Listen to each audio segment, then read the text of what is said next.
everyone, my name is Dr. Hurst. You can call me Sam or you can call me Holly. One is my first, one is my second name. Today I am going to be trying something new. I've never made a video before, so this is probably terrible. I know my lighting isn't great. I don't really know how to fix it. My house isn't great for lighting, not great for making videos generally, I think, probably. Behind me, very messy, sorry about that.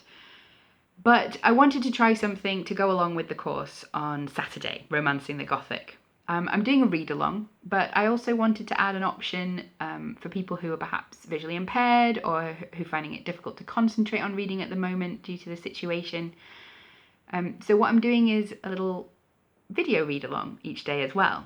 I'm hoping to be able to do something every day, reading together a short text or poem.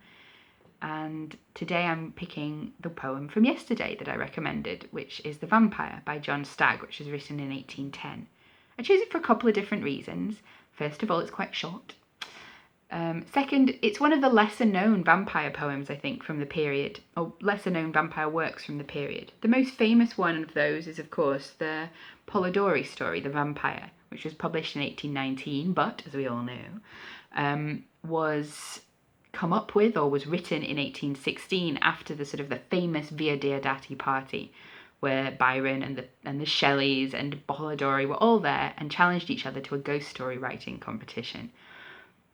It was actually Byron, of course, that first wrote a vampire story, or first started to write a vampire story, but he gave up on it. If you're wanting to read the fragment that remained, it was published, I think against his will, in the back of Mazeppo, and I've put a link in the read-along thread so that you can read it for free online. Polidori's original story was a ghost story. It was apparently terrible. So he gave up on that and he took up where Byron left off. And he ended up writing a fairly anti-Byronic vampire story after their relationship went sour. But I'm not going to be reading that with you today because it's a bit too long.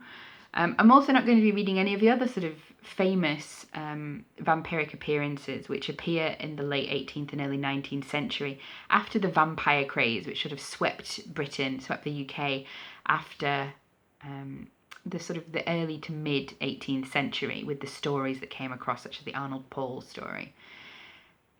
Some examples of those include, for example, Christabel by Samuel Taylor Coleridge, where you have a female vampiric figure, and also excerpts of The Labella Destroyer by Robert Southey, and Byron's The Giaour.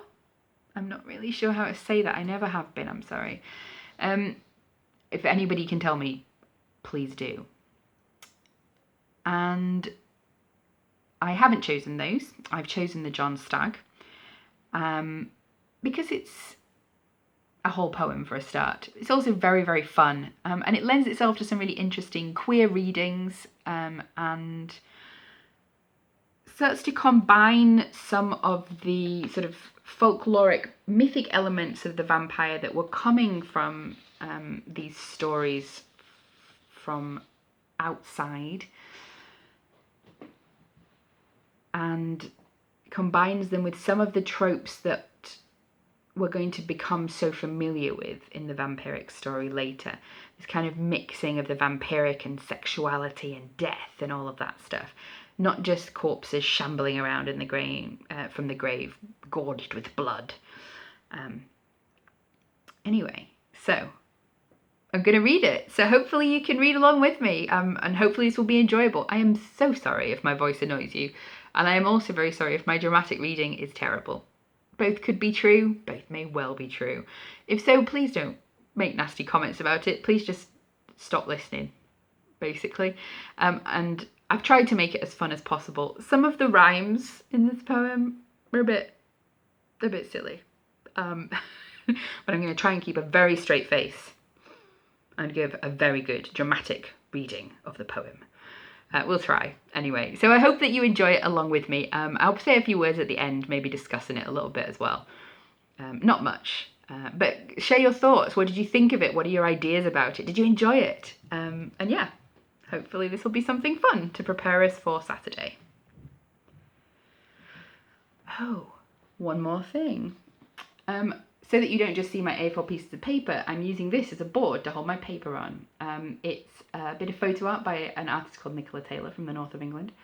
And it's called La que sabe, or She Who Knows. And I just thought it fit quite well. Fit quite well with our theme.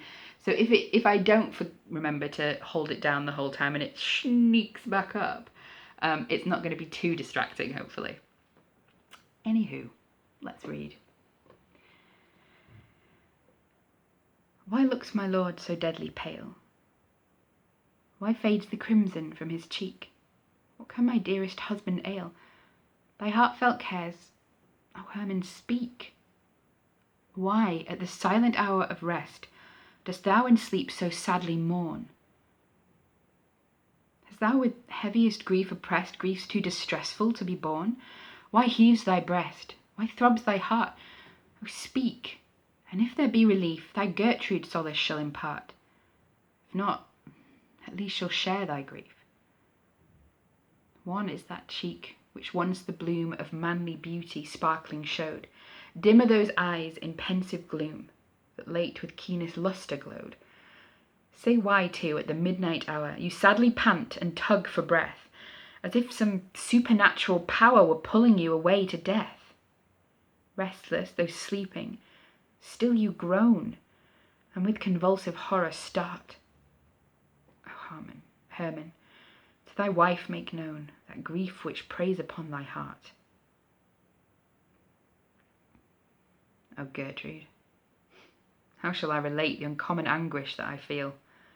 Strange as severe is this my fate, a fate I cannot long conceal. In spite of all my wonted strength, stern destiny has sealed my doom. The dreadful malady at length will drag me to the silent tomb. But say, my Herman, what's the cause of this distress and all thy care? That vulture-like thy vitals gnaws and galls thy bosom with despair. Sure this can be no common grief. Sure this can be no common pain. Speak, if this world contain relief, that soon thy Gertrude shall obtain. O Gertrude, 'tis a horrid cause. O Gertrude, 'tis unusual care, that vulture-like my vitals gnaws and galls my bosom with despair. Young Sigismund, my once dear friend, but lately he resigned his breath. With others I did him attend unto the silent house of death. For him I wept, for him I mourned, paid all to friendship that was due. But sadly, friendship is returned. Thy Herman he must follow too, must follow to the gloomy grave. In spite of human art or skill, no power on earth my life can save. 'Tis fate's unalterable will. Young Sigismund, my once dear friend. But now, my persecutor foul, doth his malevolence extend into the torture of my soul. By night, when, wrapped in soundest sleep, all mortals share a soft repose, my soul doth dreadful vigils keep, more keen than which hell scarcely knows. From the drear mansion of the tomb, from the low regions of the dead, the ghost of Sigismund doth roam, and dreadful haunts me in my bed. There, vested in infernal guise, by means to me not understood, close to my side the goblin lies, and drinks away my vital blood, sucks from my veins the streaming life, and drains the fountain of my heart. O Gertrude, Gertrude, dearest wife, unutterable is my smart. When surfeited, the goblin dire, with banqueting by suckled gore, will to his sepulchre retire, till night invites him forth once more. Then will he dreadfully return, and from my veins life's juices drain.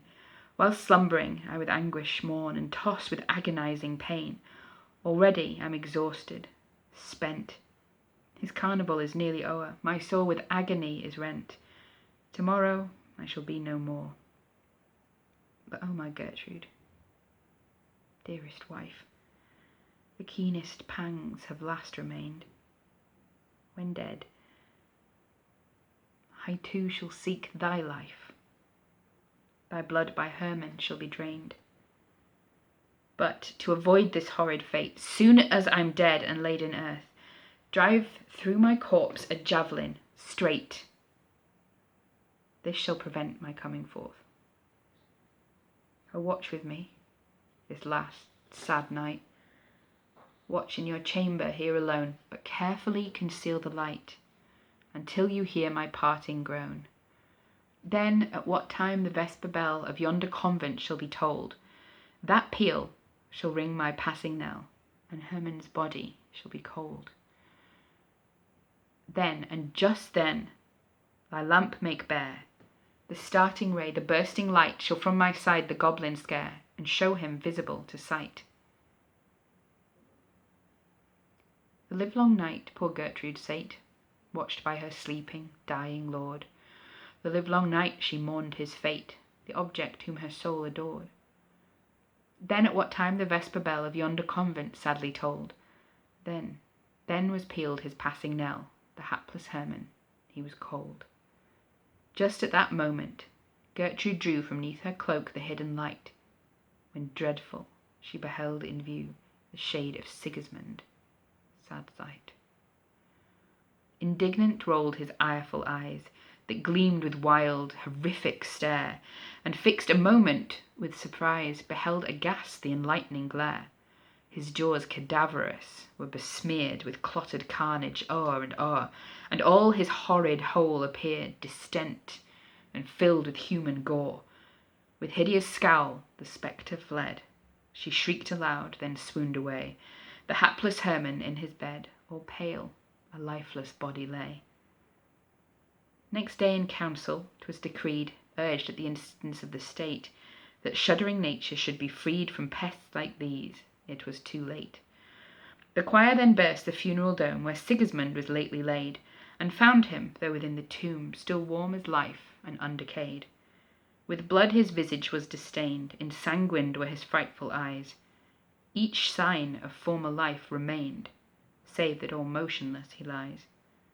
The corpse of Herman they contrive to the same sepulchre to take, and through both carcasses they drive deep in the earth a sharpened stake. By this was finished their career. Through this no longer they can roam. From them their friends have naught to fear. Both quiet keep the slumbering tomb. Well, I hope you enjoyed it with me. It's a great poem. That smart rhyme though. Oh my gosh. I think it's a really interesting take on the vampire legend. I think there's quite clearly a sort of sexualized element here. Although it's building on sort of traditional folkloric elements from these stories that became popular after the Arnold Paul case, for example, and in the earlier literature coming through into England, accounts from Greece, for example, in the 17th, 18th centuries, where a sort of important part of that vampire mythology or folklore was this idea that the vampire sucked the life out of you when you were in bed at night. And there's an obvious link there with night terrors or night paralysis, sleep paralysis. So he's obviously using that imagery, but I think it builds on this sense of a sort of sexualized element to this vampiric blood drinking, which wasn't necessarily a part of the vampiric narratives which you're finding prior to this in Thalaba the Destroyer, for example, or in the Giaour. Yeah, in those two. Christabel is very sexualized, obviously. So I think if you're wanting to, there are definitely some interesting queer readings to be had there. And some interesting queer coding to the vampiric figure, some critique there of non-sanctioned sexualities and expressions of sexuality in the period.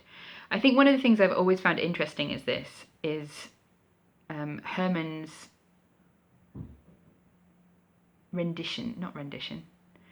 his acceptance of defeat. I can't remember words. His surrender.